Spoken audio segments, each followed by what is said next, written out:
Now, I would expect that this just makes being a police officer in New York an even less appealing job, while doing very little or nothing to make anyone safer. It's already hard in New York and across the country to recruit new officers. So why would you want to make it harder? Why would you want to slow down investigations, spend more taxpayer dollars on paperwork? Even if your goal is to protect a community from bad cops, this feels like statistic gathering for political purposes, masquerading as progress. Well, the city council members who overturned the mayor's veto don't think so. They say this is going to make policing better, fairer, and more effective in the city. And joining me now are two of those city council members. Councilmember Crystal Hudson, who sponsored the How Many Stops Act, and fellow Democrat and council member Selvena Brooks Powers. Thank you both so much for coming on the program. Appreciate it. All right, so let me start with you, Councilmember Hudson. What do you think I'm getting wrong here? Well, I think, first of all, there's no paperwork, at least not in the bill language itself. So the legislation that we passed yesterday does not require the NYPD or its officers to complete any paperwork. I think if paperwork is being mandated by the department for its officers, then that is their prerogative. But the bill simply states that they should collect the information the easiest way possible. We know that since 2017, all these stops have been recorded by smartphones, technology. Yep. The NYPD is probably the most technologically savvy police department that we have in the nation, if not in the world.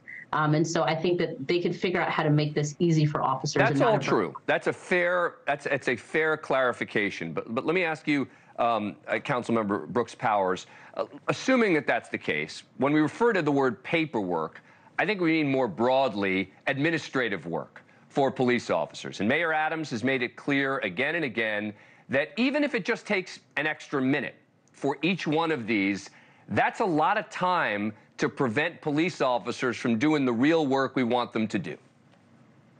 Hi, Dan, and thank you for the opportunity to have this conversation. Great question. Recently, myself and several of my colleagues participated in a ride-along. I took part in one in my district where I was able to talk with law enforcement directly in terms of what their actual workload looks like. I got to look at the app they currently use and understand that process. So I just want to take a few moments just to clarify the administrative piece. This work is largely being done currently. So in New York City, our officers wear a body camera. And what they do is, even at a level 1, they turn their cameras on. And that's because they do not know if the interaction will rise to a level 2 or 3. Right. So at the end of their shift, about 20 minutes before the shift is over, they're back at their station house.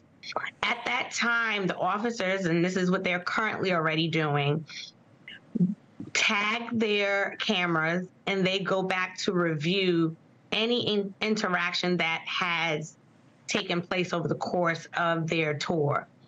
And at that point, they are completing their report already.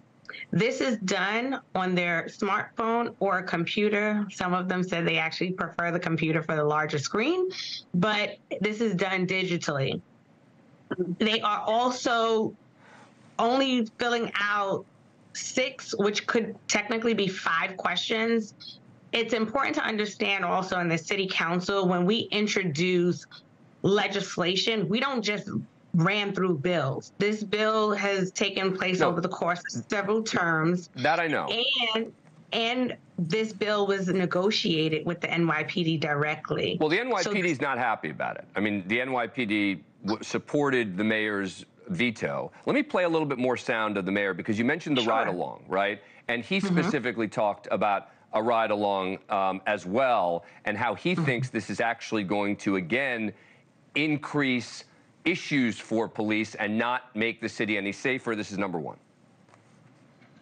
Many of them, after the ride-along, pulled me over and stated this was a real eye-opener. One job we responded to, a woman was calling for help. The call came over as the woman was being choked. The officers had to walk up and down the block. Did you see anything? Did you see a woman who was injured? They had to speak with everyone that's possible. Each one of those interactions will require a documentation, guessing who's the gender of the person, guessing their age, guessing their ethnicity. Councilwoman Brooks Powers, I assume you were not one of the people whose eyes were opened? Well, the good thing is I've had ride-alongs with my officers in the precinct. I'm actually building a new precinct in my district and have a very good working relationship with them. What you just described would already currently have to be reported as well. And so under the new requirements that this bill sets out, again, it would just require the response of about 5 to 6 questions. Yeah. And the only reason it's 5 to 6 questions is because the NYPD added additional questions. Thank you for watching. Go to newsnationnow.com to find NewsNation on your cable provider. And don't forget to click the red subscribe button below to get more of NewsNation's fact-driven, unbiased coverage.